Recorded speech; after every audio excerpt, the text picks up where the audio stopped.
Here is the game Nova 9 for original Amiga. This will run on any system with at least 1 meg of RAM. It is a 3-disc game. You'll switch out your disc. Comes with the original box.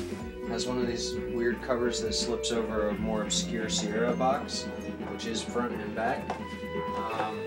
It has a little guide to show you all of your hotkeys for the game, and then it also has a very nice thick manual, and inside of that it looks like there is a pull-out reference card in here that has not yet been removed. But this is another quick reference card. Actually, it looks quite a bit similar to this one. This manual in itself is 40 pages long.